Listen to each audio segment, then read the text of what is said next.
Hey, folks, what's happening? Well, what's happening, Roland? Well, today is Friday, and today is the Friday update of the week. And we've had a full-fledged week of nothing but great bass fishing. And today was probably the best day. Oh yeah, And I tell awesome you, day. I've got the Boyles with me, and you've heard of the famous Nick Boyles. For sure. I'll Yeah, tell you yeah, what. yeah. I tell you, a tight end receiver that's just been fantastic. Unfortunately, your leg's a little bit bad. So, Yep. you played what, 7 or 8 years Played for 8 years for Baltimore. for Started Baltimore. there, and maybe I'll stay there. Maybe I Maybe. won't. But we'll figure it out. But it's Well, been a good run. you got a little bit of an injury problem. Yep. That's the thing. But Yeah. you scored a lot of good touchdowns on the Mhm. NFL trail, and you also went to the University of Delaware, I right? did. Yep. I Yeah, went to you were University a of big Delaware. star there. UD. Yep. Yeah, that was a Big big one. big Delaware I fan. went to the University of Maryland, so I kind of pretty close by. Yeah, for That was sure. pretty. Of course, Yeah. I didn't play football. Yeah. I was with a bunch of football players in my fraternity, though. Uh-huh. But anyway, folks, I tell you what happened. Nick's father is right here, Dr. Boyles. Now this is Dr. Boyles. One E. What do you mean 1E? He's saying this. Oh. So You lit him up too. I lit him up. I had a great day. Well, you caught a couple 7s and a couple 6s Yep. and 5s, and you caught a lot of fish. And what the whole deal was, for your deal, you wanted this to be a big secret for Nick, because this is Nick's this is day. my birthday gift right 30th here. birthday. 30th birthday. And it was nice for me to be able to connect with you and call Nick personally, and you gave him a surprise. Well, that was good. So I'll ask Nick then. What happened today? What did you catch? I caught some personal best. There we go. Personal best How big largemouth was it? bass. 9, 10, 9, 11. 9 pounds, 10 ounces, It was almost huge. a 10-pound bass. Yeah, huge. And Dr. Boyles, he did almost as well. Yeah. But not. But I think totally we had at least 12 bass over 5 For pounds. sure. Oh, Yeah. That was a really, really fantastic day. But anyway, folks, that's what happened today. Today's Friday. Thursday, we had another day, almost not quite as good, but of another great day with another 8-pound bass. And the day before that, I fished with this really good friend, Chris Bailey. He's from Utah. He's a Mormon friend of mine, and I've done a lot of elk hunting with Chris. And he took a fly rod, and that was kind of cool because he caught 10 fish on a fly rod. He showed me these little patterns with the fly, and sure enough, they were little 1.5 pound, 2-pound bass. And finally, after about 2 hours of fishing with the fly rod, he said, "Isn't that cool?" I said, "I want to show you what's cool. We're going to get some of these big shiners." Oh, And yeah. so I said, "Chris, just hang on a second." And I got him a whole bunch of big shiners, like in this tank, well, bigger than this, big old shiners. We put them on the line. Look at that. That's the kind of shiner we're talking about, folks. That's what Nick caught that big, almost 10-pound bass on. Mm-hmm. So anyway, I took Chris, my elk hunting Mormon friend, took him out there, and right off the bat, bam, he catches an 8.5 pounder. He had a really good day. And so that was Wednesday. No, yeah, that was Wednesday. Then Tuesday was another great trip. We caught another 8-pound bass. Monday was another great trip. I tell you, I've caught an 8-pound bass every day this week. Stacking Woo! trips, stacking That is, days. that is stacking them up, son. That is as good as it gets. And so right now, it's the last week of February. That's actually first week of March. It's first week of March. Yeah. What is it? March 3rd. March 3rd. My birthday's coming up in about 2 weeks. But anyway, fish are on fire here on the Headwaters Lake. And I haven't tried another. That 2 days before that, let me tell you what happened. My tournament buddy, Jerry Brousseau, he's a great big guy, just as big as you, Nick. MMA guy. Mm-hmm.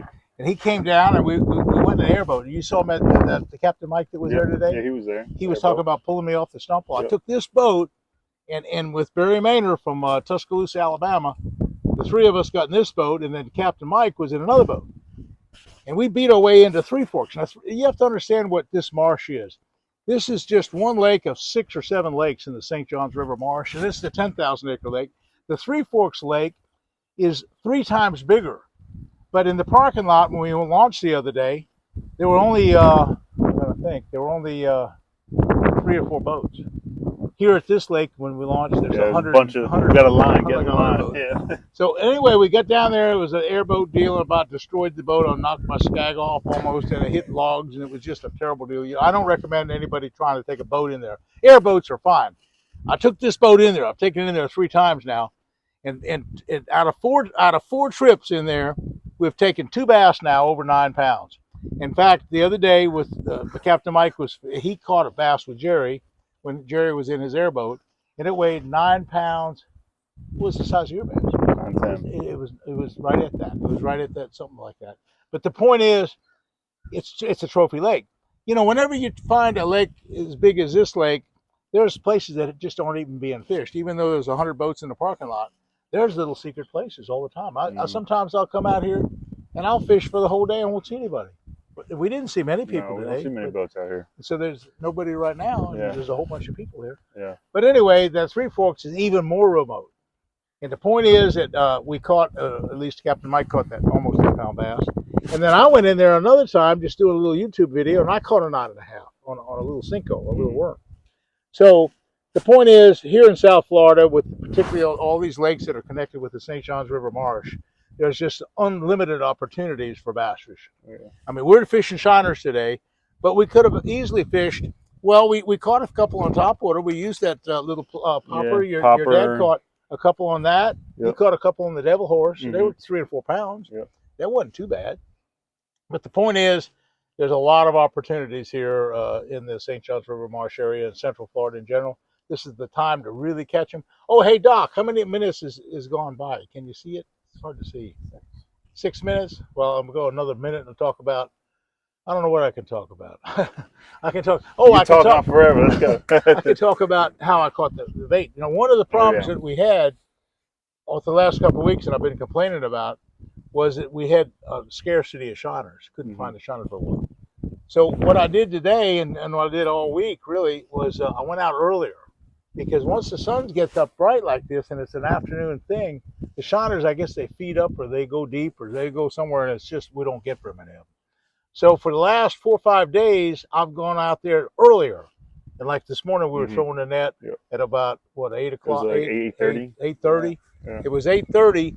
Boom, boom, boom. We caught like, what, about 60 or something. Yeah, a bunch of them. Caught a bunch of shiners. But the point is, the earlier bite, you know, it made it work. So that's what I tried to do. And then the other thing that was so cool today that I wanted to kind of mention too on this video was the ways we caught them. We caught them on dead shiners. Floating. We caught them on floats with dead shiners. We caught them on just dead shiners on the bottom. We caught them on floats with live shiners.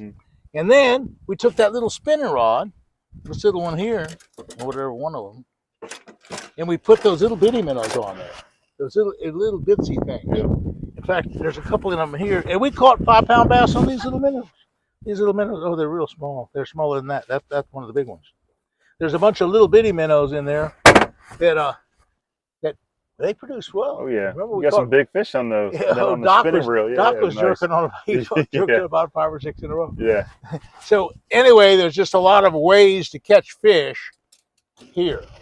Anyway, folks, I just want to tell you that what's happening, Roland. Today's a Friday update. It's been just a fantastic fishing week, and I just urge you to come down.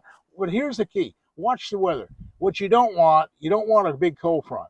Now today the wind blew some 40 miles an hour, and I just about ruined our day. But yet they bit. They crushed them. Yep. I have good power poles, and I stopped and we kind of could anchor. But for a lot of fishermen, a windy day like today is not good. Anyway, folks, that's what's happening in my world, and I hope you enjoyed the video, and we hope you enjoyed the information on how you can catch a personal best as well. We'll see you again soon. Thanks for watching. Just hit that little button.